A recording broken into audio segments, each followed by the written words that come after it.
Bapak yang baik, kami bersyukur, berterima kasih kami boleh berkumpul pada pagi menjelang siang, semua karena anugerah daripada Tuhan. Sebentar kami akan mendengar firman-Mu yang disampaikan oleh hamba-Mu, Pak Budi Setiawan, biar kiranya Tuhan mengurapi kami semua, sehingga apa yang disampaikan pada pagi hari ini boleh kami mengerti, boleh kami kerjakan dalam kehidupan kami. Mari Roh Kudus tolong setiap kami, sehingga kami boleh mengerjakannya dalam kehidupan kami. Terima kasih Bapak yang baik, kami menyerahkan waktu kami selanjutnya hanya di dalam nama Tuhan Yesus. Haleluya. Amin. Kami silakan kepada Pak Budi Setiawan akan share firman Tuhan. Iya, sebentar saya ke posisi sinyal ini dulu ya, share screen dulu. Pertama-tama terima kasih kesempatan untuk berbicara kepada saudara-saudara. Sebentar. Ya, pagi hari ini ya, dan ini yang enaknya kita kalau Zoom ini kan bisa bisa anytime ya. Saudara-saudara, yang pertama ingat bahwa dalam beberapa hari ke depan kita memasuki hari Pentakosta, dan kiranya kita bisa terus upgrade kita punya spirituality, kita punya kepekaan ya terhadap pekerjaan Roh Tuhan di dalam diri kita. Dan saya tidak tahu seberapa besar saudara-saudara sudah menjalankan atau telah melakukan kebaktian on-site di gereja masing-masing ya, apakah sudah 100% atau mungkin masih belum boleh dan seterusnya. Nah, intinya adalah kita masih cukup mengandalkan daring untuk pertemuan-pertemuan kita dan mengandalkan daring untuk membangun upgrading diri kita. Nah, kalau kita tidak terlalu berhasil di dalam membangun kerohanian via Zoom, maka dapat kita duga orang-orang yang di bawah kita yang kita layani juga tidak akan bisa terkoneksi dengan baik gitu. Saya sering memakai gambaran tentang Eldad dan Medad di dalam perjanjian lama ketika Musa berkumpul dengan 70 tua-tua, lalu Yosua datang dan memberitahukan bahwa Eldad dan Medad berada di perkemahan mereka masing-masing, tetapi mereka dua orang itu penuh dengan roh, tapi tidak tergabung kepada 70 ini. Nah, bagi saya itu adalah gambaran tentang being filled with the Spirit, jadi dipenuhi oleh roh Tuhan, remotely gitu ya, jadi memang terpisah, atau yang kita katakan itu mungkin protonya Zoom lah ya, protonya Zoom, sehingga di tempat mereka tidak berkumpul dengan yang lainnya, tetapi mereka sudah dipenuhi oleh roh Tuhan. Dan semoga ke depannya, saudara-saudara, selain kecakapan kita untuk memenuhi kebutuhan rohani kita dengan melalui Zoom, tapi juga kecakapan kita untuk memenuhi kebutuhan jemaat melalui sarana-sarana yang ada sepanjang daring itu masih digunakan. Nah, sedangkan fase yang harus kita lalui juga nanti ke depan itu adalah fase mengembalikan mereka ke dalam pertemuan-pertemuan yang ada secara on-site. Nah, itu perjuangan, saudara, itu nggak gampang loh. Ya, jadi mereka ini akan pertama-tama kesadaran tentang kesehatan itu sangat tinggi sekali. Ya, kesadaran kesehatan. Sehingga ada perasaan semacam, gimana ya, kalau misalnya varian India itu kita kena, begitu ya, apakah kita sanggup atau enggak. Ya. Apakah kita dapat mengatasi itu atau tidak.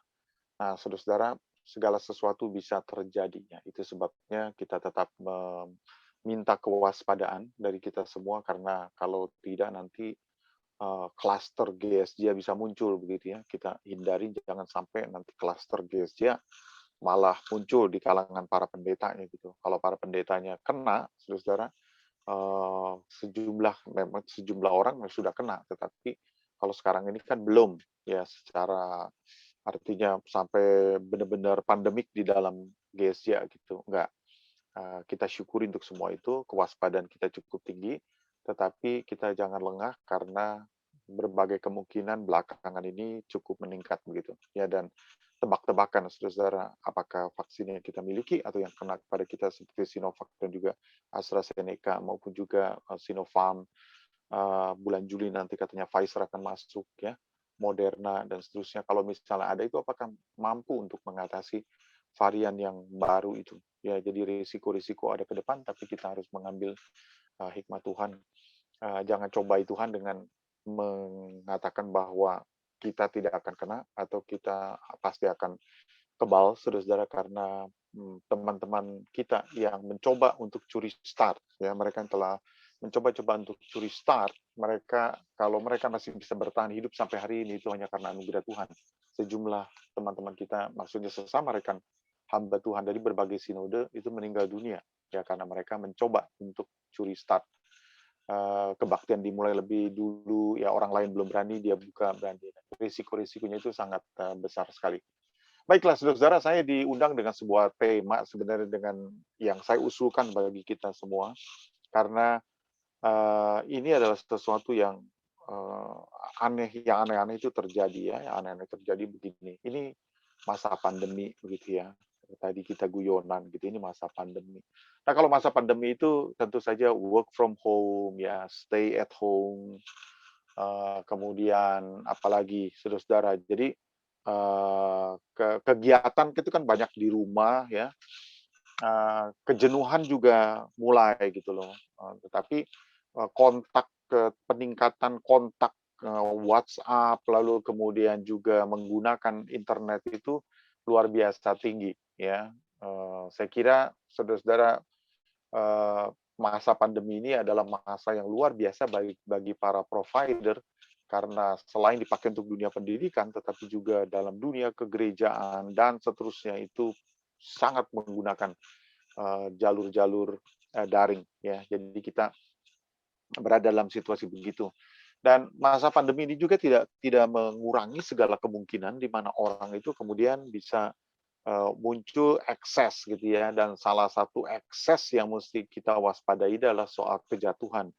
Nah, istilah kejatuhan kan sebenarnya seolah-olah kejatuhan itu, oh, dia jatuh dalam dosa begitu, ya. Kalau kita bilang dia jatuh dalam dosa kan ada dua kemungkinan. Yang pertama memang dia jatuh tidak sengaja, ya, atau dijatuhkan orang, atau menjatuhkan diri, ya. Saudara, menjatuhkan dirinya sendiri begitu di dalam kesalahan dan dosa. Nah, kalau saudara barangkali mendengar, ya, tentang apa namanya,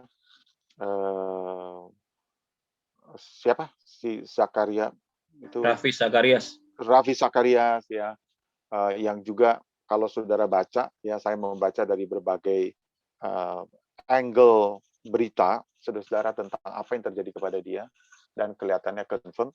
Lalu kemudian beberapa yang lainnya yang telah meninggalkan pelayanan, ya, yang memilih untuk bebas dari pelayanan, ya, lalu merangkul secara sengaja sesuatu yang selama ini dia dilarang begitu, ya.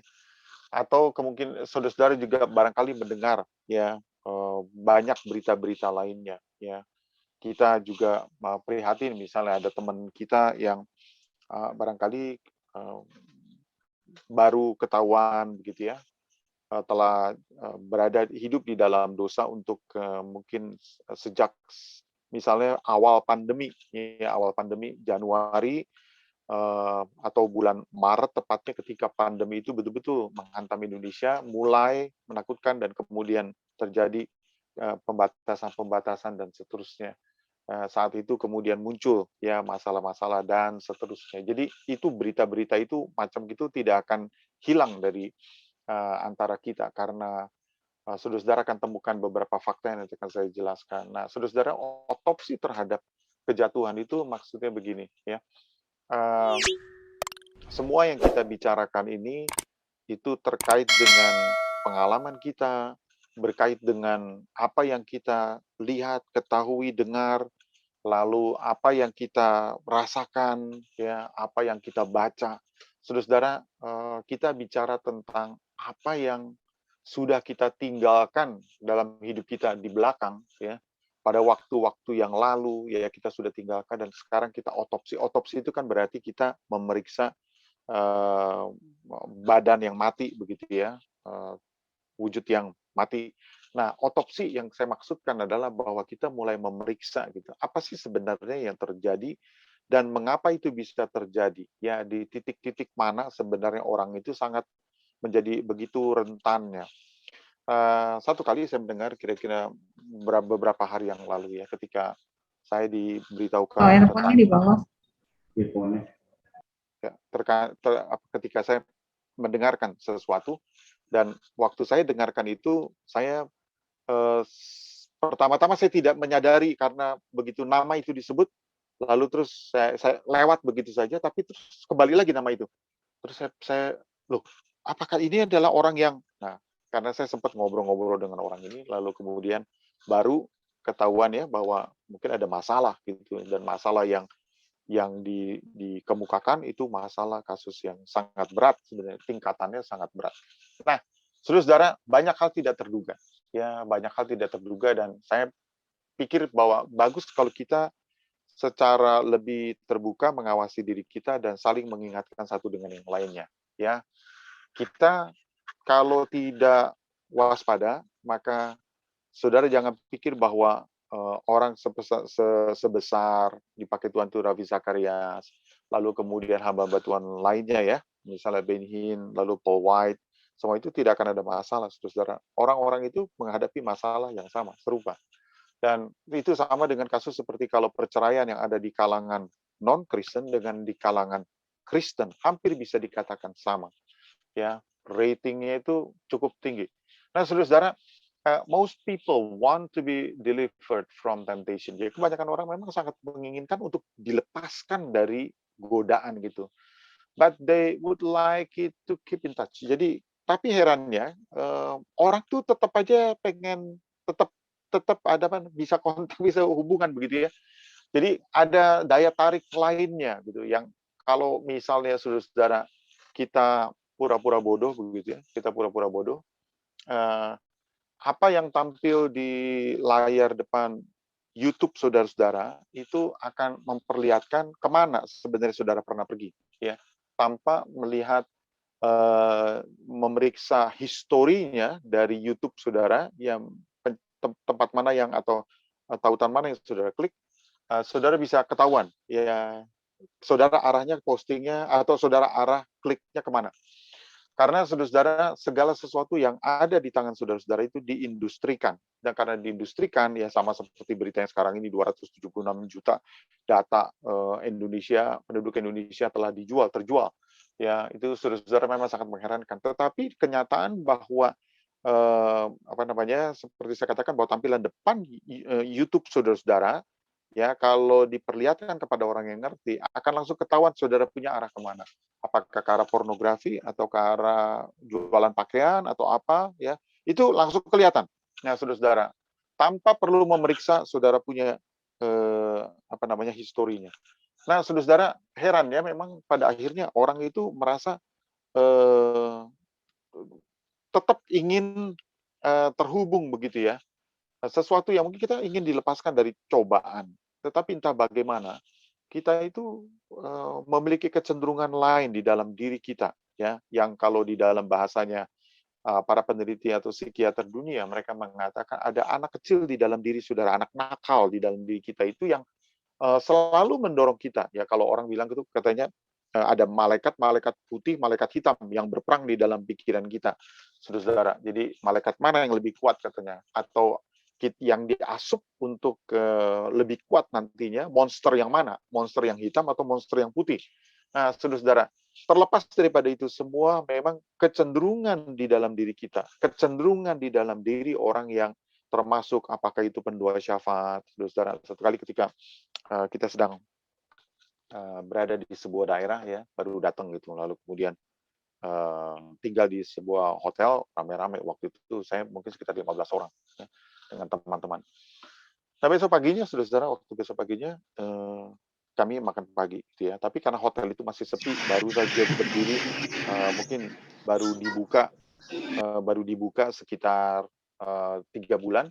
Jadi waktu makan pagi kan itu tempat masih sepi sekali. Tetapi ada satu pasangan orang yang sedang makan pagi.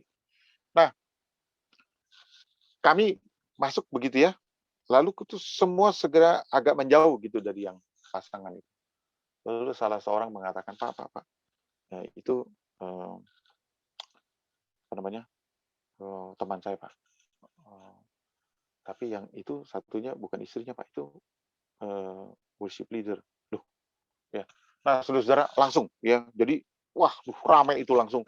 Mereka ngomong-ngomong gini ya dan seterusnya. Nah, orang itu tidak tahu gitu. Jadi kalau dilihat saudara-saudara, maka orang mengatakan apakah ada orang yang imun gitu? Ya, apakah ada orang yang imun sebenarnya terhadap gangguan, terhadap godaan gitu, saudara-saudara. Saudara-saudara, firman Allah mengatakan ya, Paulus mengatakan jangan seorang pun menganggap dirinya itu kuat tangguh begitu ya.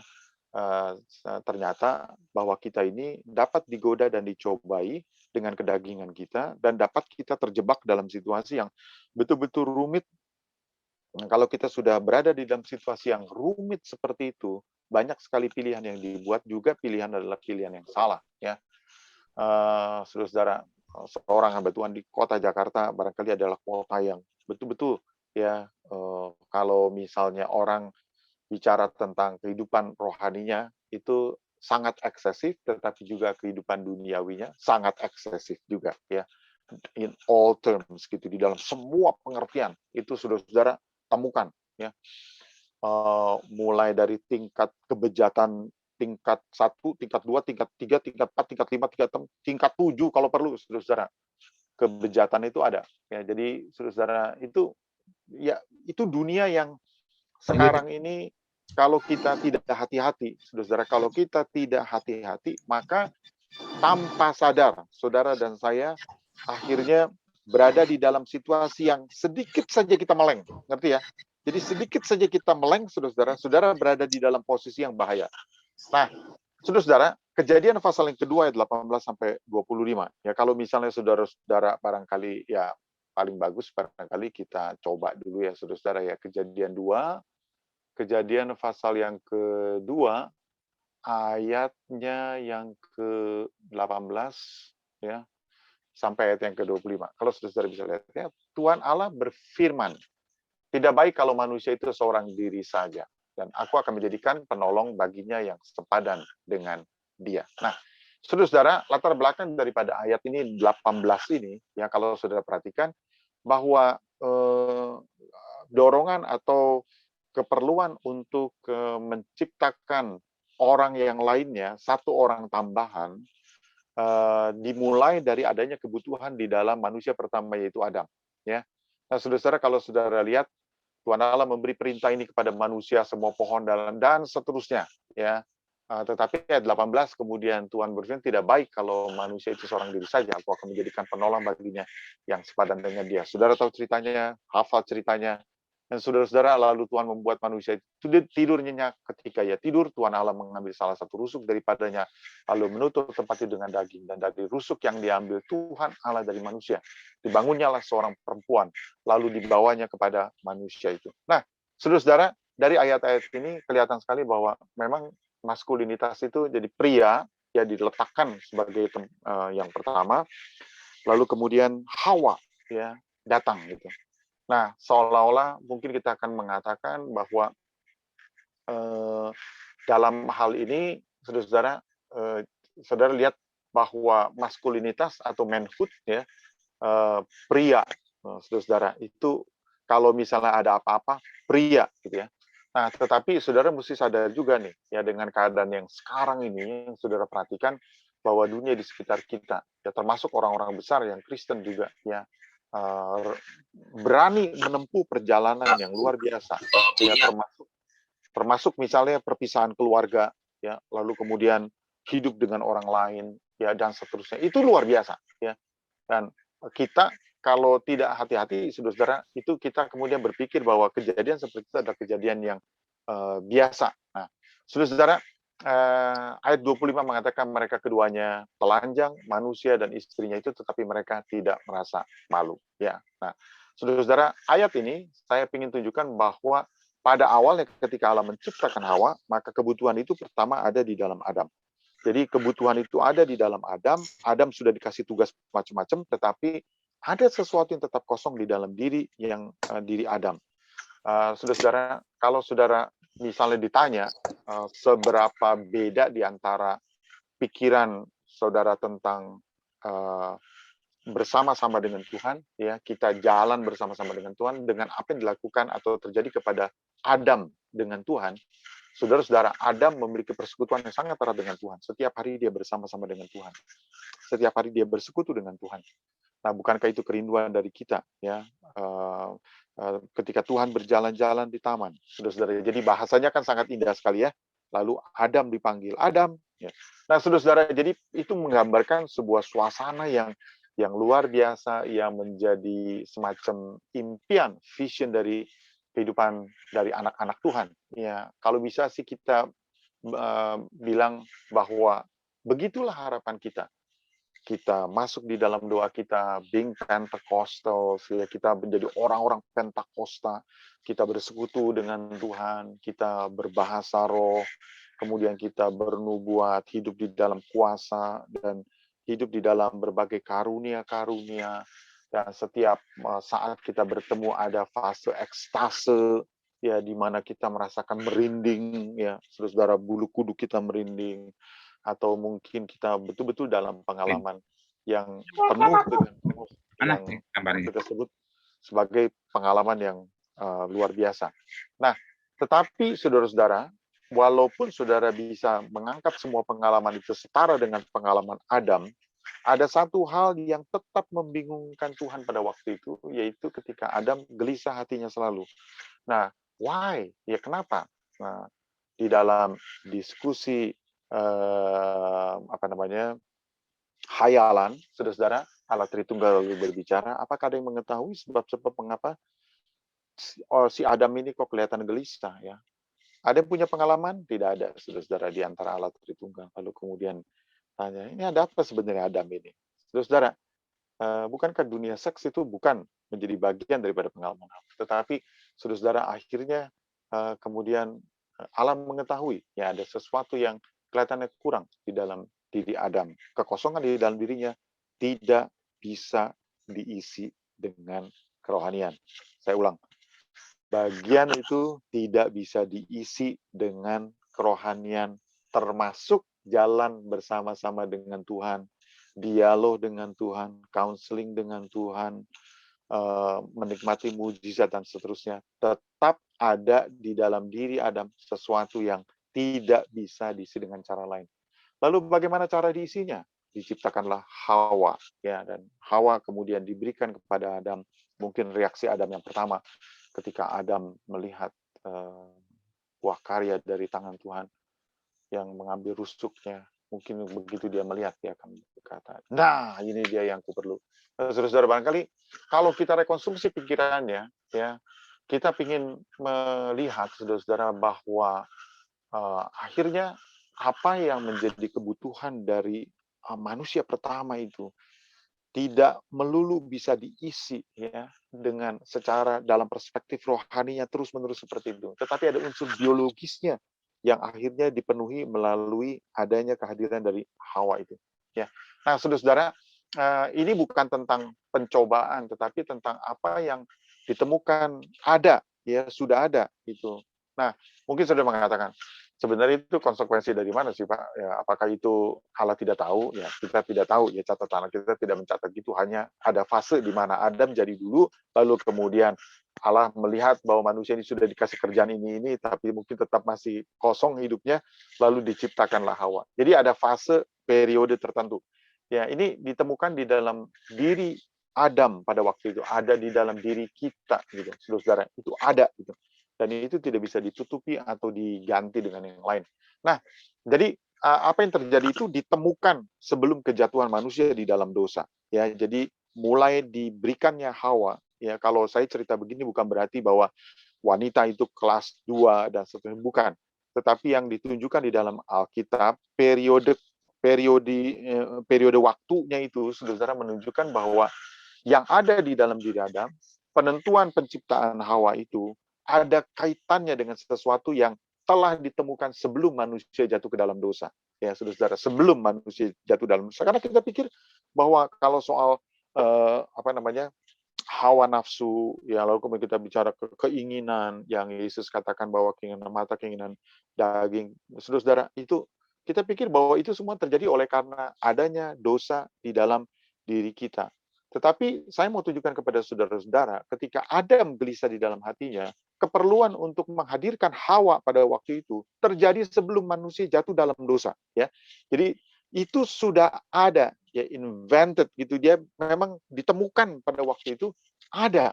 Dan saudara-saudara, kalau kita tidak hati-hati, maka saudara-saudara yang berada di dalam berbagai sektor, ya jangan pikir tadi saya katakan bahwa wanita sekarang inisiatifnya itu luar biasa, ya.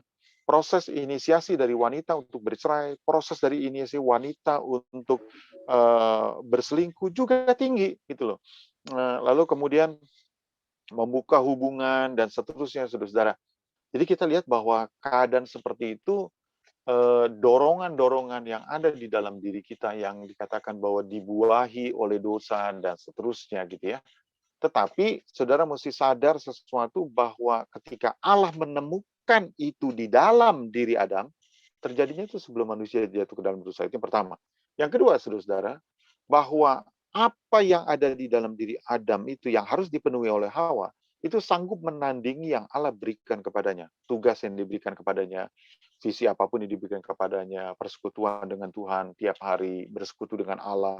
Saudara, saudara bisa saja menjadi seorang pendoa syafaat. Saudara bisa saja melakukan berbagai kegiatan rohani. Tetapi saya mau kasih tahu sesuatu. Saudara dan saya memiliki potensi yang sama untuk tergoda, digoda, dan seterusnya. Mengapa? Potensi itu ada di dalam diri kita, pria, wanita.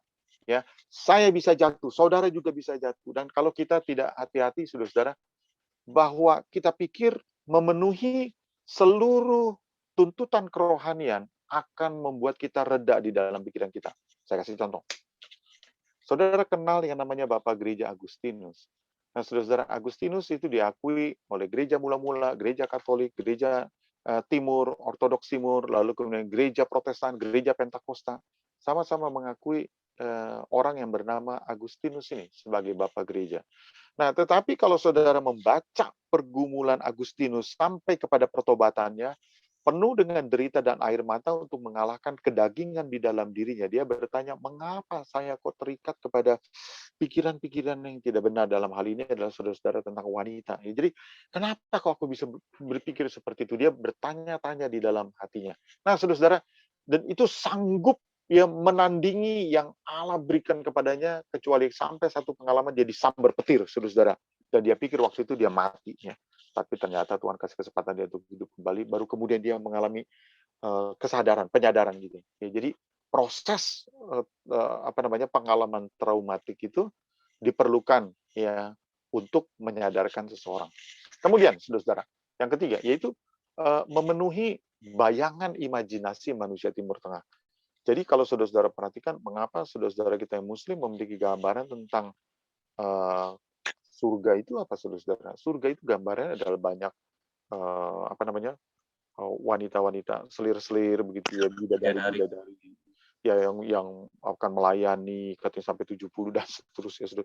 Jadi itu memenuhi imajinasi orang dan perasaan itu, saudara-saudara ya. Jadi di dalam diri orang mungkin sudah berkata, mungkin Pak karena situasinya panas di sana, makanya darahnya juga panas, barangkali orang panas, makan kambing lagi. Saudara-saudara, nggak ada hubungannya sebenarnya, tetapi yang ada di dalam pikiran orang pada waktu itu adalah begini ya, segala sesuatu yang mengandung kenikmatan tertinggi, segala sesuatu yang mengandung keindahan yang dianggap tertinggi, saudara-saudara, yang mengandung daya ekstase di dalam diri manusia. Itu kalau kita bicara sebagai orang-orang yang dewasa, saudara-saudara ya, sebagai orang-orang dewasa kita ngerti gitu yang dinamakan dengan pengalaman-pengalaman mencapai kenikmatan tertinggi. Ya, seks itu memiliki kenikmatan yang sangat tinggi, sehingga kalau saudara membaca dari kitab Kidung Agung, saudara, maka saudara-saudara melihat bagaimana figurasi dan bagaimana penggambaran ya dari nafsu yang memang digambarkan tentang Kristus dengan gerejanya lah dalam perjanjian baru, kita menerapkannya itu, atau Allah dengan umatnya. Tetapi saudara-saudara, gambaran itu toh ada di dalam Alkitab. Jadi menggambarkan tentang hubungan Allah dengan manusia, gambarannya gimana? Kecuali kemudian memasukkan unsur-unsur yang di dalam pengalaman kita sehari-hari. Ya, ketika orang mengalami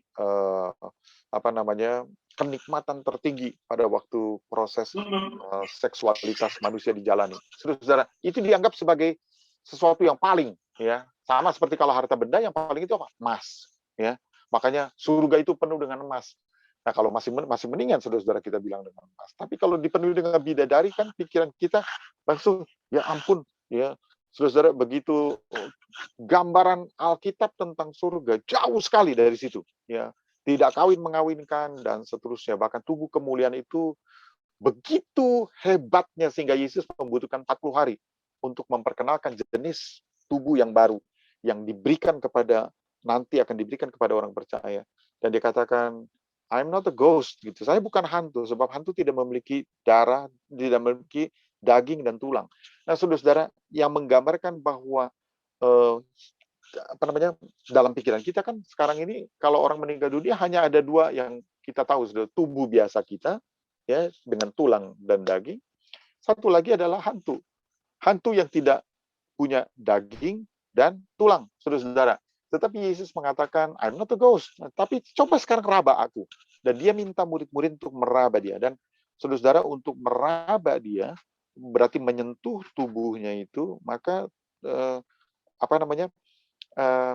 ada formanya. Orang melihat Yesus, forma Yesus, gitu, bentuknya bentuk Yesus.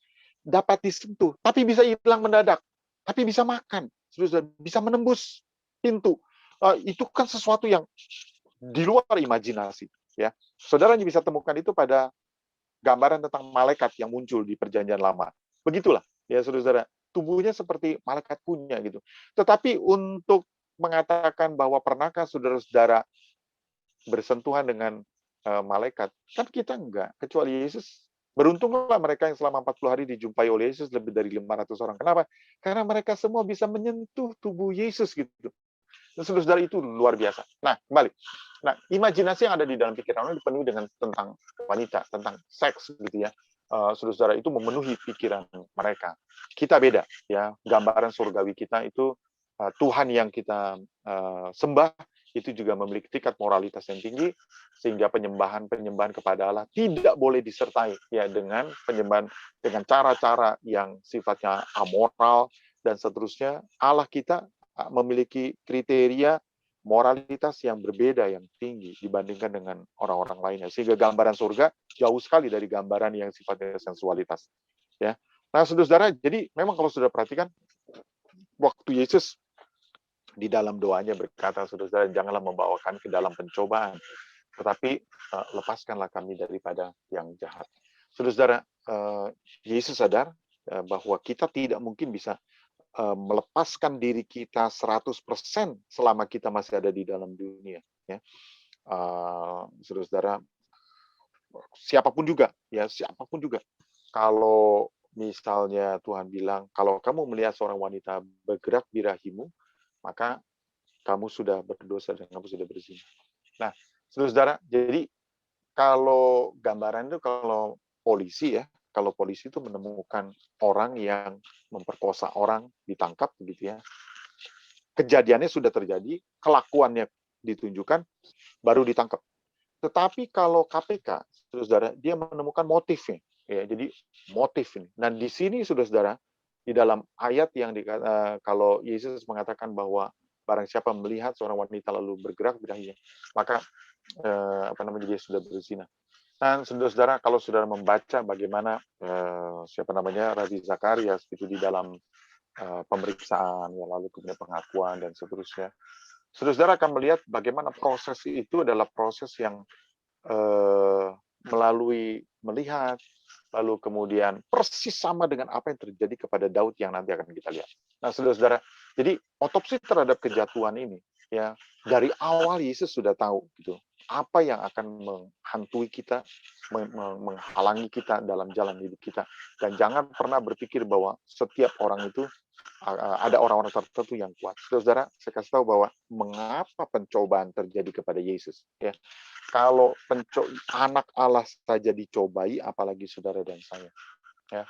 Sekali lagi, saya bisa jatuh, saudara bisa jatuh, setiap orang bisa jatuh, setiap kita yang berada di dalam ruangan Zoom ini, pria dengan wanita, saudara akan kaget kalau misalnya sesuatu terjadi, mata kita terbelalak, kita tidak menyangka karena sesuatu sudah terjadi. Tetapi sebelum itu terjadi, ada baiknya kita mengetahui dan menyadari, saudara-saudara, di mana sih perangkap-perangkap itu ada. Ya. Nah, saudara-saudara, di dalam 2 Samuel pasal yang ke-11 ayat yang ke-1 sampai ayat yang ke-27 adalah kisah yang sangat populer sekali. Ya, kalau saudara-saudara ingat bahwa Daud, saudara-saudara, jadi gini, di dalam kitab 1 Samuel dan 2 Samuel, saudara akan menemukan kisah Daud itu apa adanya dituliskan. Jadi pada masa di mana kitab 1 Samuel dan 2 Samuel itu dituliskan, kisah itu menceritakan sejarah raja-raja awal, ya 3 raja yang pertama Israel itu apa adanya. Tetapi kalau saudara pergi ke 1 Tawari dan 2 Tawari, maka saudara tidak akan menemukan kisah itu, ya, atau mungkin di dalam kitab raja-raja saudara-saudara mungkin bisa menemukan kisah yang berbeda gitu ya, atau mungkin nama Batsheba tidak pernah disebut. Kok mengapa tidak pernah disebut, saudara-saudara? Ya padahal dua bagian itu kadang-kadang saling mengulang gitu ya. Nah, itu karena ada bagian-bagian Alkitab yang dituliskan dengan tetap menjaga rasa hormat terhadap Daud ya. Nah, tergantung mazhab yang mana dan pada masa kapan dia menuliskan respect terhadap seseorang. Jadi kalau misalnya gini, kehidupan Pak Harto itu pada masa 15 tahun yang lalu, saudara-saudara, dituliskan apa adanya. Ya, semua yang dianggap sebagai korupsinya dan kekotorannya itu dituliskan. Tetapi pada masa-masa sekarang ini ada orang-orang yang masih tetap menghargai Pak Harto yang memberikan ini. Maka untuk menuliskan bagian-bagian itu di dalam sebuah buku, saudara-saudara, mungkin nggak akan terjadi. Ya, dia selalu dikasih gambaran yang baik-baik. Nah, khusus untuk 2 Samuel pasal yang ke-11 itu dituliskan secara rinci bagaimana kejadian itu terjadi. Ya. Nah, saya ingin luruskan pikiran kita semua bahwa kalau kita per hari ini, saudara-saudara, waktu saudara-saudara, misalnya kita bertanya ya, kita bertanya kepada jemaat, saudara-saudara, apa yang saudara ingat tentang Daud? Pasti Batsheba. Kalau saudara tanya begitu. Ya. Jadi kalau misalnya saudara tanya kepada orang-orang yang saudara layani, apa yang saudara ingat dengan Daud? Batsheba. Mengapa? Karena Batsheba adalah cerita yang saudara sampaikan kepada mereka, itulah yang paling berkesan di dalam diri saudara. Tetapi saudara mau tahu sebenarnya apa yang menjadi fokus daripada tulisan-tulisan Alkitab mengenai Daud dalam soal kaitan itu, bukan Batsheba, tetapi Uria. Ya. Nah, saudara-saudara, jadi gini, kalau bagi kita, perzinahannya itu sangat menyolok. Tapi bagi Samuel, bagi Nathan, saudara-saudara, maka yang paling menyolok adalah apa? Peristiwa membunuh orang yang tidak bersalah. Ya, jadi fokusnya itu agak beda. Nah, tetapi saudara-saudara, kejatuhan Daud di dalam hal ini pada waktu dia merancang bagaimana mendapatkan sesuatu dengan cara membunuh suaminya. Ya, jadi mendapatkan istri orang, tapi caranya dibunuh suaminya dengan cara licik sekali. Saudara-saudara, cerita ini juga sempat dituliskan mirip dengan apa yang akan terjadi kepada istrinya, siapa itu, yang dianggap sebagai wanita yang paling cantik di dalam Alkitab ya. Ntar kalau lagi kita jalan, cerita itu akan muncul kembali. Nah, saudara-saudara, jadi pada waktu Daud satu kali berhadapan dengan situasi perempuan itu namanya Abigail. Ya, Abigail. Suaminya namanya siapa? Suaminya? Nabal ya. Oke. Okay. Ya, Nabal. Nah, saudara-saudara, ketika Abigail itu tampil pertama kali dia bawa upeti kepada Daud, menghadap Daud. Disitulah kontak pertama mereka. Nah, saudara-saudara, di dalam bahasa Ibrani-nya, kontak mereka pada waktu itu mengandung unsur yang sensual. Gitu. Jadi Daud melihat Abigail itu sangat tertarik sekali. Ya. Dan saudara-saudara, dia ingin mendapatkan Abigail karena Abigail dianggap sebagai wanita yang sangat cantik pada waktu itu. Ya, istri orang kaya. Dan waktu dia Abigail menceritakan bahwa suaminya begini-begini, minta maaf atas suaminya, dan seterusnya, saudara-saudara, Daud kemudian merencanakan, di dalam tradisi Yahudi dikatakan Daud memberitahukan kepada Abigail, I will kill your husband. Aku akan membunuh suamimu and I will take you. Aku akan mengambil kamu sebagai istri. Nah, di dalam tradisi Yahudi dikatakan bahwa Abigail mengatakan, jangan Tuan, ya, jangan pakai cara itu. Maksudnya begitu, saudara. Jangan pakai cara itu. Nah, caranya bagaimana? Ya, saudara kemudian tahu bahwa ceritanya kena serangan jantung lah suaminya ya. Tapi setelah serangan jantung itu masa duka selesai, langsung Abigail kan sama-sama dengan Daud. Jadi memang ceritanya saudara, Daud itu mungkin sangat tampan sekali, sangat menarik perhatian. Orang yang paling kasihan di dalam hidupnya, tahu nggak saudara siapa? Mikal. Saudara tahu orang yang paling sangat kasihan di dalam hidupnya itu adalah Mikal. Mikal adalah istri pertama Daud hasil pemberian dari ayahnya Saul. Saul itu hanya punya satu istri. Dan hanya satu kali disebutkan dia punya satu gundik. Ya. Tapi saudara, Mikal itu punya idenya, pasti dia pikirkan, bapak saya hanya punya istri satu. Daud juga pasti hanya punya istri satu, yaitu saya. Tetapi sepanjang jalan hidupnya, dia berusaha untuk merebut cinta Daud, tapi tidak dapat. Saudara ngerti ya? Sampai-sampai ketika Daud mengatakan di dalam tindakan politisnya, kembalikan itu Mikal kepadaku, karena dia ingin menggabungkan kerajaan, beberapa kerajaan di utara itu supaya gabung dengan dia, saudara-saudara. Aku minta Mikal dikembalikan, karena itu keturunan dari Saul, Benyamin yang ada di utara. Dan saudara-saudara, suku Benyamin. Lalu waktu mau ditarik, saudara-saudara, itu saudara tahu nggak ceritanya? Masih ingat nggak ceritanya? Bagaimana Mikal lari meninggalkan suaminya berseru-seru dari belakang memohon agar Mikal jangan tinggalkan dia. Saudara-saudara, itu story yang luar biasa. Tetapi begitu Mikal mengikuti Daud, dia pikir Daud akan mencintai dia lagi setelah dia hidup dengan orang lain dan diserahkan oleh bapaknya, saudara, kepada orang lain. Saudara tahu apa yang terjadi? Firman Allah katakan bahwa Daud tidak pernah tidur dengan dia. Daud tidak pernah bersama-sama dengan dia. Jadi betul-betul, saudara, Mikal adalah wanita yang hidup sangat menyedihkan. Karena dia berusaha untuk mencintai seseorang yang tidak mencintai dia, memberikan cinta, tapi tidak, karena dia tidak punya anak juga.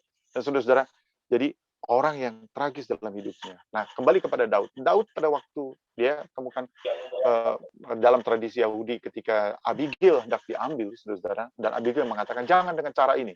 Ya, nah, saudara-saudara, itu saudara tidak akan temukan di dalam cerita Alkitab kita. Tetapi kalau sudah baca tradisi Yahudi menceritakan tentang Abigail mengatakan, jangan dengan cara ini Tuan.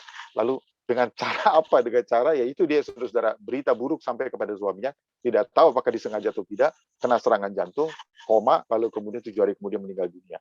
Setelah itu Abigail dengan senang hati dia ikut Daud, saudara-saudara, menjadi istri Daud. Ya, jadi tetapi apa yang tidak dia lakukan kepada Abigail, dia lakukan kemudian kepada siapa? Kepada Batsheba, saudara-saudara, dengan cara membunuh suaminya. Jadi memang Daud itu memiliki sebuah pola di dalam pikirannya, yaitu getting someone, mendapatkan seseorang by killing, saudara, dengan membunuh orang lain, saudara. Jadi kebiasaan berpikir begitu, yang menyebabkan juga Nathan kemudian menegur dia dengan keras tanpa menyebut nama Batsheba. Kalau saudara baca, tanpa menyebut nama Batsheba, saudara. Dia hanya menyebut istri Uria. Kenapa? Karena fokusnya adalah kejahatan yang dia buat kepada Uria adalah kejahatan yang tidak bisa diterima. Nah, tetapi, saudara, karena kita sudah terlanjur dalam pikiran kita juga, gaya pikir kita itu sama dengan orang-orang Asia, saudara, itu apa? Lebih dikuasai oleh soal Batshebanya. Ya, jadi saya di sekolah teologi di Filipina, ya, kami sedang menceritakan sedang nonton film Samson. Dan saudara, film Samson, lalu ini kan kita kumpul nih, ya, komsel dari di bawah satu dosen ini sedang memperhatikan film Samson. Lalu kemudian diminta pendapatnya. Kita memperhatikan film itu. Dan saudara, kan si siapa tuh wanitanya tuh? Delila ini rupanya kan cantik, saudara, ya, di dalam itu. Jadi kalau saudara, peristiwanya sangat lucu karena waktu orang ditanya bagaimana kesan saudara tentang itu, jadi semua menuliskan begini, ya, kasihan Delila. Kenapa, saudara? Kan Delila itu cantik. Jadi gaya pikir kita itu sudah lupa gitu, saudara, karena dipenuhi dengan cara pikir yang agak sedikit mengandung sensualitas gitu. Ya, jadi gaya pikir Asia Timur Tengah itu model-model seperti itu. Ya. Dan saudara-saudara, dalam hal inilah kemudian kita memperhatikan bahwa apa yang terjadi kepada Daud sebenarnya didorong oleh beberapa hal. Ya, kalau saya perhatikan, apakah Daud memiliki kesombongan? Tentu dia tidak dalam keadaan tugas pada waktu itu, dia yang harusnya berperang dia tidak berperang. Lalu kemudian apakah didorong oleh kekayaan, uang dan seterusnya? Mungkin kita tidak terlalu jelas. Tapi ada semacam iri hati, saudara-saudara, waktu dia tanya itu istrinya siapa? Itu istrinya Uria. Nah, di dalam pikiran dia begini, ya, saya sudah punya Mikal, saya sudah punya Abigail. Ini satu kok kenapa istri karyawan saya kok lebih cantik daripada istri-istri. Nah, saudara-saudara, jadi apa yang ada di dalam pikirannya, nafsu. Terus saudara mengatakan, Pak, itu sebenarnya pada waktu itu ya, kalau saudara baca, ya barangkali ceritanya bahwa kemungkinan besar Batsheba adalah pelakor. Bisa jadi, oleh karena kalau saudara baca ceritanya, di dalam 2 Samuel pasal yang ke-11, saudara tidak menemukan resistensi, ya, tidak ada indikasi resistensi dari pihak Batsheba. Katakanlah dia pelakor, saudara. Tetapi tentu saja sekarang kita fokusnya bukan soal pelakornya, kita bicara tentang Daudnya, saudara. Karena di sini kita mau cari tentang otopsi terhadap kejatuhan. Saudara, apakah ada nafsunya, lalu kemudian kalau zaman sekarang mungkin kita tambahkan lagi saudara, yaitu kebebasan. Ya. Saudara, kemerdekaan, kebebasan, dan saudara merasa berhak, ya, wanita merasa berhak, sehingga saudara yang saudara lihat di YouTube, ya, bagaimana seorang suami pura-pura menjadi supir seperti sekarang ini supir gosen, gitu, atau mungkin supir dari, ya, ini sorry saya vocabulary-nya tiba-tiba hilang banyak. Nah, saudara, jadi Grab gitu ya, dari supir Grab. Lalu kemudian ketika ada orang ini, saudara, di belakangnya masuklah pasangan muda, saudara. Tapi saudara tahu di dalam itu, yang itu adalah istrinya, ya. Jadi dia pura-pura jadi ini, saudara. Karena apa? Karena ya itu dia. Jadi memang istrinya berbuat begitu, ya. Nah, tapi kalau saudara katakan apakah itu sesuatu yang tidak lazim. Sekarang ini lazim. Kenapa? Kemerdekaan yang dimiliki orang, kebebasan yang dimiliki orang, saudara, yang dirasakan sebagai haknya. Ya. Jadi kalau saudara lihat semua yang diceritakan di dalam Alkitab yang menunjukkan kepada kita, kalau kita otopsi, kalau kita lihat, saudara, itu berasal dari beberapa kondisi. Yang pertama lengah, ya. Lengah, saudara, dan lengah yang kemudian yang kedua ada godaannya. Ya, kalau kita ambil dulu struktur besarnya, ada lengahnya, ada godaannya, ada kesempatannya. Jadi kesempatannya ada, saudara. 3 jadi 1, maka sesuatu bisa terjadi. Ya, kalau lengah, memang saudara dan saya misalnya dalam keadaan yang tidak waspada. Nah, yang disebut dengan tidak waspada, saudara. Tentu saja kita mengatakan kalau tidak waspada itu Daud tidak berperang. Ya, orang yang sedang berperang kan alert gitu ya. Orang katakan mengapa kalau orang-orang yang 300 orang yang dipilih oleh Gideon itu sambil meminum air itu tangannya gitu ya. Tangannya itu ngambil air gitu. Kenapa, saudara? Karena mereka yang minum seperti anjing katanya. Itu pada waktu dia meletakkan mukanya ke sana, matanya nggak bisa lihat ke depan, saudara. Jadi memang mereka bukan orang yang terlatih. Ya. Dulu pada waktu film di bioskop itu menceritakan tentang jagoan dipukul pingsan begitu ya. Nah, saudara, saya ingat kakak saya mengatakan begini. Ya, kakak saya berkata begini. Kamu perhatikan kalau jagoan itu dipukul pingsan, itu dia tidak akan jatuh langsung katanya. Pasti dia akan sebenarnya dia buka mata dulu. Kenapa? Yang dia mau lihat mukanya, muka yang mukul dia itu siapa? Itu jagoan katanya. Saudara, kalau orang mau berperang katanya dia punya kebiasaan, apapun juga yang ada di hadapannya dia punya kewaspadaan yang cukup tinggi. Itu sebabnya dia menggunakan tangan mengambil air, dengan mata tetap menghadap ke depan. Seperti singa pada waktu minum, saudara. Jadi matanya itu ke depan. Ya, jadi ini tapi matanya itu bisa ke depan. Nah, itu yang barangkali untuk mencegah lengahnya, ya, tetap waspada begitu. Nah, kalau lengah itu memang Daud dalam keadaan yang harusnya berperang, dia tidak berperang. Yang tadinya biasa berdoa tidak berdoa, yang tadinya biasa puasa tidak puasa, ya, saudara. Jadi kita lengah gitu loh. Nah, saudara, kalau godaan saudara nggak usah bicarakan lah. Godaan itu kan memang pasti selalu ada ya, saudara ya. Di mana saja ada begitu godaan. Nah, lalu kemudian kesempatan itu pasti ada juga gitu. Tetapi soal lengah ini, saudara-saudara, yang berada di dalam kita punya kendali. Nah, inilah yang kemudian menjadi sangat penting bagi kita, ya. Karena apa ya, saudara-saudara? Karena segala sesuatu yang saudara pada waktu saudara sedang lengah, maka yang akan terlihat adalah begini. Sesuatu datang secara halus tetapi mematikan, ya. Jadi apa yang terjadi saudara-saudara kepada Daud barangkali ketika dia katanya jalan-jalan, rileks di atas saudara-saudara, lalu dia lihat ada seorang wanita yang sedang mandi. Nah, saudara-saudara, jadi segala sesuatu kelihatan alamiah, tetapi jalan itu halus begitu, ya. Istilah orang itu katanya halus itu maksudnya kebetulan, lalu kemudian apa, saudara-saudara, halus gitu. Tetapi asal saudara ngerti saja, kalau di dalam dunia spionase tidak ada yang kebetulan gitu. Ya, kalau ada yang tidak kebetulan, karena iblis itu bekerja di dalam suasana spionase, maka tidak ada yang kebetulan. Sesuatu itu disodorkan. Itu sebabnya kita mengistilahkan bahwa Bathsheba adalah seorang pelakor. Tapi saudara-saudara, terlepas daripada itu semua, si orangnya, Daudnya sendiri mesti dalam keadaan sadar. Kitanya dalam keadaan sadar, dan saudara-saudara pada waktu itu lengah, saudara-saudara, karena yang datang kepada kita, yang dilihat oleh kita, yang lewat di dalam pikiran kita, yang menggoda kita dengan tombol itu, saudara-saudara, itu halus tapi mematikan, ya, halus tapi mematikan. Sekarang kalau saudara mau bicara tentang kebiasaan orang-orang menghubungi dunia orang mati, saudara-saudara, luar biasa di YouTube kita. Sekarang Roy Kiyoshi, ya, dengan kemampuannya melihat orang mati, roh orang mati, di belakang Anda ada orang kakek Anda yang, wah, saudara-saudara, luar biasa. Dan orang terpikat luar biasa dengan bukti-bukti bahwa benar kan begini kan, kamar Anda adalah begini.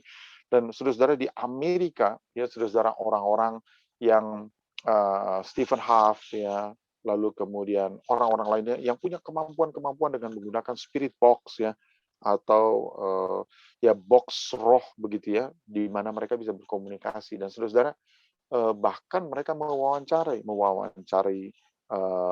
apa namanya, orang-orang yang sudah meninggal dunia, Elvis Presley, lalu kemudian siapa lagi, ya, Williams yang bunuh diri itu, ya, aktor film, termasuk saudara-saudara mewawancarai Yesus. Saudara, asalnya mewawancari Yesus, ya. Dan Yesusnya bisa berbahasa Inggris juga sih. Kadang-kadang mengucapkan pakai bahasa Aram. Dan saudara-saudara mewawancarai Buddha, ya, saudara-saudara.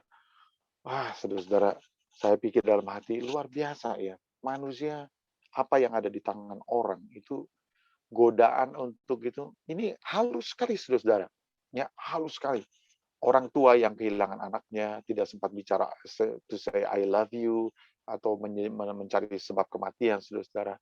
Orang tuanya bisa memanggil roh anaknya, bisa berkomunikasi dengan anaknya, saudara-saudara. Itu luar biasa. Dan sekarang ini begitu simple, mudah sekali. Ya, yang sekarang ini spirit radio atau spirit box itu, di mana suara dari orang yang meninggal itu, saudara-saudara, bisa dipanggil seperti peristiwa Endor modern yang terjadi, saudara-saudara. Halus, ya, semua itu sepertinya adalah suatu kelihatan seperti fakta, ya, seperti ini, tetapi saudara-saudara mematikan. Mematikan karena apa? Karena yang dilakukan adalah yang dilarang oleh Alkitab, ya, saudara-saudara. Dan sekarang ini ada putihnya, tetapi sesungguhnya itu adalah gelap, ya, kita sebut sebagai abu-abu, ya, nggak jelas begitu, ya, saudara-saudara. Ada orang yang kelihatannya boleh, ya, hal ini boleh begitu, tidak salah kelihatannya, toh semua orang juga melakukannya. Tetapi sebenarnya itu adalah kegelapan, ya. Ya seperti tadi, saudara-saudara, ya, entertainment sifatnya, tetapi kegelapan, saudara-saudara. Atau kelihatan murni, tapi sangat manipulatif. Ya, jadi memang yang ada dan masuk menggoda kita itu luar biasa. Nah, itu sebabnya tidak salah kalau di dalam firman Tuhan, ya, 1 Korintus 10 ayat yang ke-12, sebab itu siapa yang menyangka bahwa ia teguh berdiri, hati-hatilah supaya jangan apa, saudara-saudara, jangan jatuh, ya, jangan sampai kita jatuh. Kenapa? Karena ini soal kita berhadapan dengan kekuatan kegelapan yang menyaru, ya, gelap itu, malaikat iblis berubah menjadi malaikat terang, ya. Lalu saudara-saudara, segala sesuatu kelihatannya begitu halus, begitu caranya manis sekali, ya. Entertainment yang saya katakan bahwa seorang seorang yang tidak apa namanya, tidak menyadari, saudara-saudara, bahwa kalau di HP dia atau di YouTube yang dia buka itu, kemudian ada juga tawaran-tawaran. Sudah itu diindustrikan. Sehingga kebiasaan kita untuk membuka yang ini itu dibaca oleh mesin. Dan mesin itu kemudian akan mensuplai kepada saudara. Nah, saudara-saudara, jadi pornografi itu diindustrikan. Makanya akan susah habisnya karena luar biasa nilainya. Miliaran dolar, saudara-saudara, untuk menghidupi dunia industri pornografi. Jadi memang luar biasa. Nah, kalau kita bicara mengenai lengah di dalam salah satu dari segitiga tadi, ya, yang menjadi posisi orang pada saat itu sedang apa, saudara-saudara? Saya perhatikan gini, kalau kita mulai lepas dari disiplin diri kita, yang pertama, kalau kita sedang tidak bertugas, ya, lalu kita tiba-tiba merasa berhak memiliki sesuatu, berhak istirahat, berhak untuk bahagia, berhak untuk rileks, ya, berhak untuk memakai sesuatu, ya. Nah, itu yang saya katakan ini merasa berhak, sedang tidak bertugas atau rileks, tidak dalam posisi disiplin diri. Nah, saudara-saudara, lalu kemudian memiliki kebiasaan arogan, sombong, ya, saudara-saudara, sehingga dalam hidup dia sebagai seorang hamba Tuhan tidak pernah ada orang yang berkata tidak, saudara-saudara. Nah, lalu kemudian kekuasaan tanpa batas yang dimiliki, ya, Daud dengan cara panggil itu orang, ya, saudara-saudara, mengatur kematian Uria, lalu kemudian mengambil Batsheba, saudara-saudara, dengan kekuasaan dia itu luar biasa, yang menggunakan kekuasaan dan seterusnya. Dan yang sangat hebat, saudara-saudara, adalah bahwa orang yang dalam keadaan lengah itu bersedia untuk membuat langkah lanjutan, ya. Jadi ketika Daud melihat Batsheba, firman Allah katakan bahwa kemudian Daud bertanya, kemudian Daud menyuruh untuk memanggil. Nah, saudara-saudara, jadi langkah lanjutan. Saudara-saudara, langkah lanjutan ini adalah titik lemah di mana orang kalau dia tidak lanjutkan, saudara-saudara, kalau dia tidak lanjutkan itu tidak akan terjadi. Jadi titik itulah yang kemudian, saudara-saudara, menjadi begitu lemah di antara kita, atau di antara, kalau kita sebut para hamba Tuhan, saudara, kita semua. Dan saudara-saudara, kita berhenti dari membuat langkah lanjutan. Sebab kalau kita tidak, atau kalau kita membuat langkah lanjutan, saudara-saudara, totalistik dari lengah itu ada pada kita. Ya. Jadi saya lihat bahwa lengah kita, ya, karena beberapa faktor, tidak disiplin diri, tidak menjalankan disiplin diri, tidak menjalankan disiplin doa dan seterusnya, tidak membaca firman Tuhan, ya, tidak sedang bertugas, merasa rileks, ya, merasa berhak menikmati sesuatu, kekuasaan tanpa batas ada pada kita, tanpa sadar kita mulai arogan.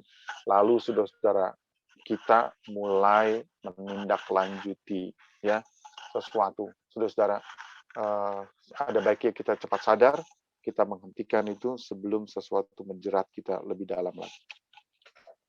Oke, saudara-saudara, ini yang saya anggap sebagai otopsi bagi kita semua, dan most people, sekali lagi, saudara-saudara, want to be delivered, ya, from temptation, but they would like it to keep in touch. Ya, herannya masih saja ingin terhubung dengan itu. Nah, itulah yang saya katakan bahwa kelihatannya sederhana, karena kita selalu mengkategorikan soal dorongan di dalam diri kita itu, saudara-saudara, yang menyebabkan seorang hamba Tuhan, ya, saudara-saudara, akhirnya memilih untuk jadi gay misalnya dan seterusnya.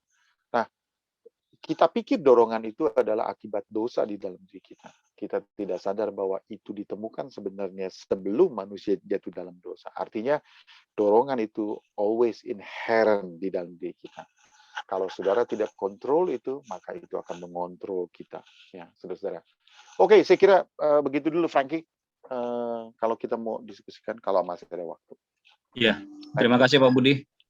Jadi kita diharapkan supaya waspada, jangan sampai ngambil langkah yang salah, karena kalau misalnya ngambil yang salah, bisa langkah ketika sampai ke point of no return, jadi agak susah kita baliknya, pasti akan kebablasan. Itu saja. Jadi mungkin ada yang ingin bertanya. Siapa yang ingin bertanya silahkan. Berkenan dengan apa yang sudah disampaikan Pak Budi, otopsi terhadap kejatuhan. Silahkan. Itu tadi sudah dilepas layarnya, ya. Layar sudah dilepas, ya. Sudah Pak Budi, sudah. Oke, ya. Silakan Pak Prai. Ya, Pak Budi Setiawan, saya nanya tadi ada slide Bapak yang pentagonal, Pak. Yang pentagonal itu ya, yang Oke, ha. Ya. Yang terakhir itu, ini. Bukan Pak, yang slide ketiga kalau nggak salah ya, ketiga Slide atau ketiga. Oh ya, betul. Ya, yang pentagonal itu ada 2 nafsu, itu nafsu Ya, satunya enggak. apa? Itu enggak. Itu ada satu yang saya terlupa tadi, ya. Oke, baik. Unsur lain gitu. Nafsunya 2 di situ. Ya. Baik. Seharusnya ada satu yang lain. Ya. Terima kasih Pak. Terima kasih. Oke. Sudah berarti Pak Prai ya, berarti sudah diklarifikasi, sudah dijawab Pak Budi. Silahkan, mungkin ada lagi yang ingin bertanya. Saya mau kasih input aja, bukan bertanya. Ya Pak Oki. Ya, kita sebagai hamba-hamba Tuhan, khususnya di GSJ Jabar ini, saya rasa kita perlu membangun suatu hubungan persahabatan. Ya, entah dengan 2-3 orang sahabat, di mana kalau kita mengalami godaan-godaan begitu, kita bisa curhat dengan sahabat, sehingga sahabat kita tuh bisa mengingatkan. Biasanya kita tuh nggak punya sahabat, kita nggak bisa curhat, dan di situ kita bergumul sendiri, lalu yang dikatakan langkah kejatuhan itu bisa terjadi. Tetapi kalau ada teman sahabat yang baik, ya kita tidak usah malu ceritakan masalah kita, nah itu bisa ditolong, ya.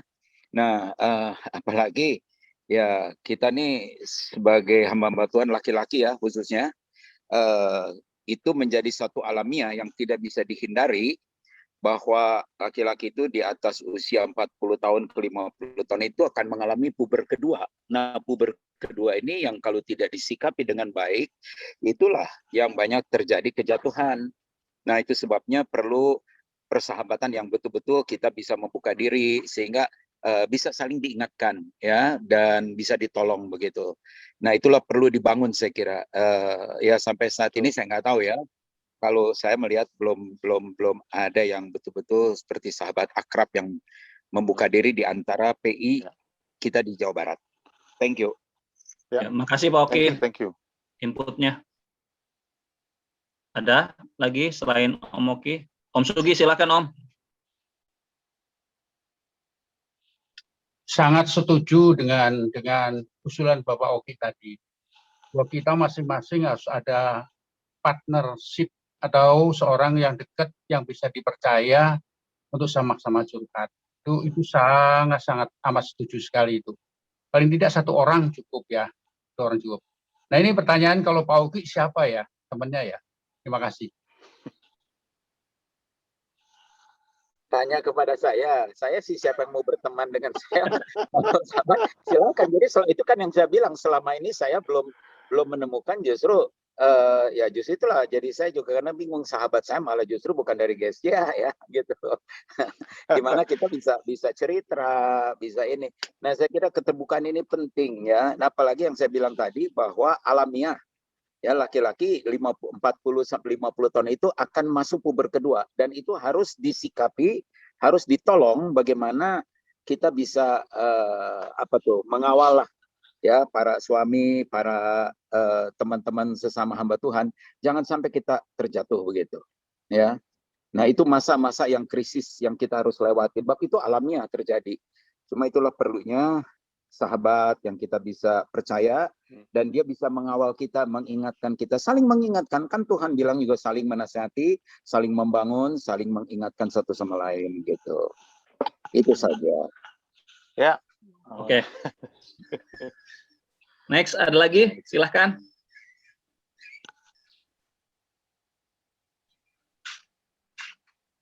Bisa nanya nggak? Bisa nanya nggak? Ya, silahkan. Bisa. Pak Budi, gimana, ini kan tadi banyak penekanannya kepada dosa seksual. Gimana itu mengenai tentang kekuasaan dengan uang? Ya, bagaimana mendeteksinya dia menjadi beruang atau menjadi raja uang, atau akhirnya dia terjatuh dalam dosa juga. Deteksinya tadi yang saya lihat hanya dari sisi kedagingan secara ya romantisnya lah. Bagaimana kalau yang hal-hal yang sifatnya keduniawian seperti itu, hedonisme, kedagingan seperti keuangan dan kekuasaan itu kan juga. Ini yang menarik ya, Pak Roro ya, betul ya? Pak Ilko. Dodo ya, Pak Wilko ya, Pak Wilko. Yang menarik nih, Pak Ilko, yang menarik tuh begini ya. Sampai hari ini, kalau kita bicara tentang gaya hidup hedonis hamba Tuhan, ya. Yang menyorot itu adalah yang memasukkan ke dalam Insta mereka yang khusus tentang pendeta-pendeta yang memakai Rolex, memakai ini, wah itu luar biasa. Ya.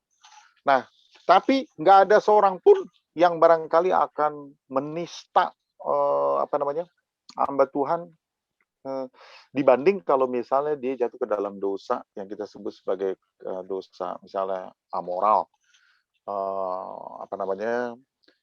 juga kondisi seperti gini bukan hanya soal uang gitu yang kelihatannya agak sedikit netral ya, masalah seperti gay ya, seks sejenis itu saja dalam persepsi kita antara kasihan dan dengan fakta dosa itu di tengah-tengah gitu ya. Beda sekali waktu kita bicara tentang perzinahan. Itu langsung sekali kontras. Nah, cara pikir kita ini dibentuk dari nilai-nilai yang ada di masyarakat kita. Ya. Jadi memang apa boleh buat. Ya. Kalau misalnya saudara pergi ke Amerika, itu mungkin barangkali sorotan terhadap gaya hidup hedonistiknya lebih hebat lagi. Kalau di Indonesia kayaknya itu malah orang-orang yang hamba Tuhan yang dalam satu kali tampil yang ada di badan dia nempel itu kira-kira 600 juta, 800 juta itu tanda berkat. Ya. Tanda berkat begitu. Jadi persepsi orang itu memang beda sekali.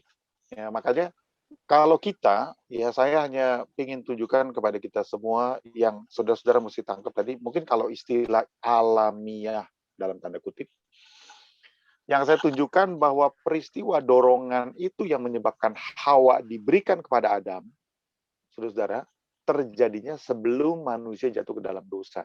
Dia tidak bisa ditutupi dengan kegiatan rohani. Makanya kalau kita pikir bahwa dengan menyibukkan diri kita, masuk dalam kegiatan rohani, berdoa banyak, saudara pikir setelah itu saudara tidak akan memiliki lagi itu, saudara keliru besar. Saudara keliru besar. Saudara kaget yang saya bilang tadi. Ya. Makanya peristiwa-peristiwa seperti Ravi Zakaria, saudara-saudara, waduh, itu it happens gitu. Ya itu terjadi. Jadi kalau misalnya saudara bilang, ya saya punya teman yang tempat pembina saya menceritakan sesuatu. Ya memang ini serba salah, saudara-saudara. Satu kali saya mendengar seorang yang menyampaikan kesaksian yang luar biasa tentang dosanya. Ya ini memang kadang-kadang juga ini vulgarnya, saudara-saudara. Ini semakin hebat cerita tentang dosanya, semakin ditepokin tangan. Jadi, wah, luar biasa kejahatannya. Saudara-saudaranya memang antik juga ya. Jadi kita ini adalah haus dengan pujian, sehingga makin berdosa dicerita, makin mengerikan itu dosanya. Sadis gitu, saudara-saudara. Lalu makin ditepokin tangan. Ya, tepokin tangan, saudara-saudara. Lalu saya deketin dia, saya bilang gini, tahu nggak lo kalau mau bener, lu ngaku sama BPD sana baru lu bisa selesai urusannya. Saudara-saudara, maksud saya nyegoda dia bahwa ya maksud saya paling bagus barangkali sebelum sesuatu terjadi, saudara sudah share dengan teman supaya teman bantu mengontrol saudara. Tetapi kalau sudah kejadian, saudara-saudara, lalu terjadi dialog di antara dua orang ini, yang ada adalah akhirnya saudara berhutang kepada orang gitu, ya, dan kemudian bisa saling melindungi, saling menjaga, ini tidak cerita gitu. Nah, saudara-saudara, makanya peristiwa-peristiwa bisa terjadi di mana perceraian terjadi setelah si suami mengaku, ya itu kan aneh juga ya. Pada waktu dia masih belum mengaku, keluarga aman-aman. Pada waktu dia mengaku kepada istrinya, dia langsung berantakan semuanya dan kemudian berpisah. Nah, kita sih pinginnya, saudara-saudara, bahwa sebelum segala sesuatu terjadi, ya, saudara istilah lengah, ya, lengah. Nah, kalau teman kita itu bisa membantu kita mulai lengah. Kelihatan dulu agar mulai sombong sekarang ya. Nah, nggak apa-apa, saudara-saudara. Nggak enak di telinga kita, tapi itu oke ya untuk menyadarkan kita. Nah, kalau kita bisa tahu lengahnya kita di situ, teman kita lah yang berguna untuk ini. Tapi kalau misalnya saudara sudah berada dalam situasi yang pelik dan seterusnya, yang pertama, saudara, sangat berbahaya saudara berhutang sama orang. Ya, berhutang itu berhutang jasa, di mana seseorang menutupi kesalahan saudara. Saudara pikir bahwa itu selesai dengan cara diceritakan dan dilindungi di apa namanya? Nah, kalau di dalam struktur organisasi kita yang paling gampang adalah datanglah kepada BPD, saudara didisiplin, tapi saudara jangan hutang sama orang. Hutang sama orang artinya saudara hutang untuk apa namanya, tidak saudara punya kesalahan itu dilindungi, tapi satu kali saudara teman kita itu punya kesalahan, saudara juga harus lindungi. Itu namanya hutang. Ya. Jangan berhutang kepada siapapun juga. Selesaikanlah dan be gentleman gitu. Saudara seorang yang menyelesaikan itu dengan kewaspadaan tinggi dan hidup jangan dengan hutang. Ya, jangan berhutang. Nah, jadi Pak Ilko, yang penting kalau sekarang ini adalah masyarakat kita menangkapnya kalau untuk yang gaya hidup hedonis dan seterusnya masih dianggap seperti itu. Kalau kita barangkali mengatakan ya, kalau di antara kita kan susah juga ya, Pak Ilko, yang siapa di antara kita yang betul-betul kelihatan kaya beneran gitu. Memang di sidang jemaat Allah kita GSJ ini kan semakin miskin barangkali semakin rohani ya, semakin miskin semakin rohani begitu. Bahkan sekarang kan kita juga untuk nonton bioskop saja mungkin masih pikir-pikir baik-baik gitu ya, untuk apa namanya, menikmati jalan. Saya masih punya kebiasaan begini, saudara. Kalau misalnya kita jalan-jalan gitu ya, ada guilty feeling gitu. Guilty feelingnya adalah, aduh, masih banyak orang yang punya masalah gitu ya. Pantaskah saya jalan-jalan? Jadi guilty feelingnya itu besar. Kadang-kadang itu sangat mengganggu saya. Sehingga kalau misalnya Tuhan kasih kesempatan saya, misalnya Tuhan kasih kesempatan kepada saya untuk pensiun, betul-betul pensiun, mungkin Pak Oki nggak akan setuju nih ya. Pak Oki pikir, mana ada pendeta pensiun? Pak Om Sugi, mana ada pendeta pensiun? Tetapi, karena guilty feeling-nya itu pingin, apa namanya, bahagia begitu ya, pingin bahagia, tetapi merasa bahwa masih ada orang-orang yang tidak bahagia dalam hidup. Sehingga kita sebagai pendeta ini serba salah gitu. Mau makan enak saja, kadang-kadang kita masih ada orang-orang yang susah begitu ya. Kita makan enak. Jadi makan itu dengan rasa bersalah gitu. Ya. Itu yang terjadi di dalam diri kita. Tapi ya itulah persepsi masyarakat kita soal dosa dan tidak dosa. Terus terang di kita masih belum. Kalau di sinode lain barangkali saudara dengar banyak sekali ya. Tapi kalau di sinode kita, saya kira rata-rata kita masih sederhana gitu hidupnya. Masih jarang yang pakai Rolex, bro. Kecuali Pak Oki itu pakai Rolex kan.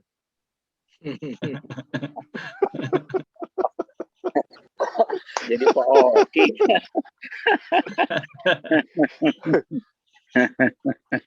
Ya mungkin saya mau sedikit saja berbagi. Ya. Pada waktu awal pertama kali dulu saya pengembalaan itu, saya yang mengawali sebagai gembala itu ambil cuti. Jadi setahun pelayanan, cuti 12 hari seperti di kantor. Dan itu memang sempat disorot ya pada waktu itu. Kok pendeta cuti, katanya begini. Loh, kita tuh kan perlu refresh buat diri kita, supaya itu kan dampaknya kepada pelayanan, bukan kepada kepuasan daging, bukan kepada kepuasan diri. Kita perlu keluar dari masalah-masalah yang hari-hari kita hadapi, dan kita dengan refresh itu siap kembali untuk sesuatu yang kita dapatkan, pengalaman-pengalaman yang baru begitu. Nah, itu yang menolong kita. Nah, di dalam marriage counseling, saya selalu mengingatkan sesuai dengan kemampuan kita. Kalau saya tiap 3 bulan, ya kalau sekarang sih memang 3 bulan saya ke Sumba terus ke Bali, ya saya diam di Bali berapa hari. Ya, tetapi dulu memang kita khususkan bahwa 3 bulan sekali saya pergi berdua. Ya, berdua. Anak-anak nggak ada yang ikut. Ya, dititipkan saja. Saya pergi berdua, nginep, ya sesuailah dengan kemampuan kita lah begitu ya. Maksudnya dengan itu kita terus membangun kepada istri kita tuh satu kedekatan, sesuatu yang baik begitu, sehingga keakraban kita, keintiman kita itu akan selalu terbangun. Sebab itu mesti dihidupi oleh kita. Itu kan nggak datang dengan sendirinya. Itu harus ada usaha dari kita bagaimana kita membangun diri kita dalam kebersamaan itu. Nah, kalau itu terjadi ya 3 bulan sekali kita ngineplah 1 malam, 2 hari semalam begitu. Nah, berdua saja, melakukan aktivitas berdua, mungkin makan berdua, ya kalau ada kolam renang di hotel ya berenang. Pokoknya berdoa lah kita itu untuk menghidupkan kembali ya gairah satu dengan yang lain begitu ya, dan itu memang harus kita bangun ya, kalau enggak repot gitu ya. Jadi sesuailah dengan kemampuan kita ya, dan saya kira kalau kita memikirkan tadi itu mungkin kita yang seperti Pak Budi katakan ya memang sih kalau kita mau pakai perasaan kita sebagai gembala, waduh kita pakai senang-senang, sementara ada orang yang ini. Ya, saya rasa kita bagi porsi saja. Ada porsi kita untuk berdampak, ada porsi kita untuk memberkati orang lain karena kita ada untuk jadi saluran berkat, tetapi juga ada porsi untuk kita bersama karena dampaknya itu akan besar kepada pelayanan kita. Ya, kalau kita jatuh kita dicaci maki, dicerca. Tapi kalau kita pergi, wah, yang tadi dikatakan perasaan nggak enak ya, guilty feeling itu, waduh begini begitu. Nah, itu lebih parah lagi kalau kita jatuh, kita dicaci maki atau kita di skorsing. Wah, itu lebih perasaan kita amburadul semua. Jadi bagilah porsinya, porsi misi, porsi untuk berbagi, porsi untuk kita, porsi untuk keluarga, berbagilah. Ya, dan itu harus kita bisa atur bagaimana porsinya sesuai dengan berkat yang Tuhan kasih kepada kita begitu. Ya, jadi jangan ada perasaan guilty feeling lah gitu ya, kalau wah kita ini ya bagi aja. Justru kalau saya sih rasanya kalau mau punya perasaan guilty feeling itu kita lagi makan, kita cuma berdoa, Bapak saya teringat kepada mereka yang susah, tapi kita nggak pernah bagi, cuma ingat aja. Nah itu boleh ada perasaan gitu. Itu lebih salah lagi ya. Kita bagi gitu loh. Ya, kita lakukan yang terbaik. Kalau kita udah lakukan, kita nggak ada rasa tertuduh.